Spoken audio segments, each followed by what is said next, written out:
Today we're diving into a really powerful little story about the prophet Musa. You might also know him as Moses. It's a parable that kind of flips our whole idea of justice on its head and shows us this incredible, almost unbelievable depth of divine mercy. All right, let's just get straight to the heart of it. The whole story really hangs on this one single puzzling question. Why would God send a prophet, one of his most important messengers, on a mission for someone who is described as being disobedient? It just doesn't seem to add up, right? And honestly, that's what makes this story so fascinating. So the answer to that question, well, it starts like a lot of great stories do, with a journey. But this one kicks off with a simple command that, at first, makes absolutely no sense at all. So picture this. Hazrat Musa is on a long journey. We don't know exactly where he's headed. That's not the point. The focus is just on him, walking, probably reflecting. Just him and his thoughts. A totally peaceful, ordinary start. And then, just like that, everything changes. The sky gets dark, the clouds roll in, and a massive downpour starts. And we're not talking about a light drizzle here. This is a serious storm, the kind that makes anyone, even a prophet, look for some cover. He finds a big tree and decides to wait it out.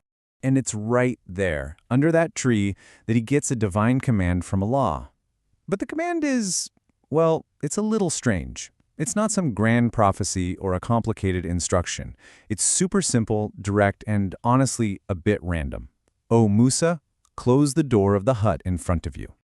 Okay, so this is where the mystery really starts to build. Musa, being completely obedient, gets up to follow the command. But he's thinking, what's the deal with this hut? What secret is it holding? So he walks over to the hut, and, before he does anything, he just takes a little peek inside. And what does he see? Not some holy gathering, not someone in trouble, just a man. A man who is sound asleep, totally oblivious to the storm that's raging outside. So being careful not to wake him, Musa just quietly closes the door and goes back to the tree. And this is where his human brain kicks into gear. He thinks about it, and he asks Allah, is this person somehow more pious, more righteous than I am, that you would send me just to protect him from a little rain? And it's a logical question. The only explanation that he can possibly come up with is that this sleeping man has to be someone of incredible spiritual importance. So Musa's thinking, this guy must be incredibly pious. But God's answer is a total shocker. "No, Musa, this is my disobedient servant, and I am very displeased with him." Whoa, this just makes the command even more confusing. If God is unhappy with this man, why in the world would he send a prophet to help him? And this, right here, brings us to the very heart of the parable.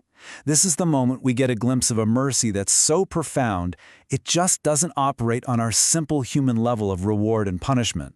This is the big reveal. Allah explains, "Musa, listen. If even a single drop of that cold rain had touched him, it would have woken him up. In that moment of discomfort, he would have instinctively cried out my name. And if he had called my name, I would have been bound by the honor of my own name to forgive him." Think about that. Musa wasn't sent to protect the man from the rain. He was sent to prevent a forgiveness that God's own mercy would have made completely unavoidable. And hearing this, you can just imagine Hazrat Musa's eyes fill with tears. In that single moment, he understands a level of mercy he had never even imagined. It's a mercy that actively looks for a way to forgive. It's so immense that it goes ahead and removes even the smallest possible trigger for a plea that it knows it cannot refuse. This incredible realization leads Hazrat Musa to one final powerful statement about the true nature of God. He just says, "O Allah, without a doubt, you are the greatest forgiver." And this isn't just something he's saying. It's a declaration that comes from witnessing a mercy that goes way beyond simple justice. It reveals a boundless compassion for everyone, even for someone who's disobedient. And that's really the core of this whole parable, isn't it? It forces us to ask what real mercy even looks like. Is it just something that happens when we ask for forgiveness?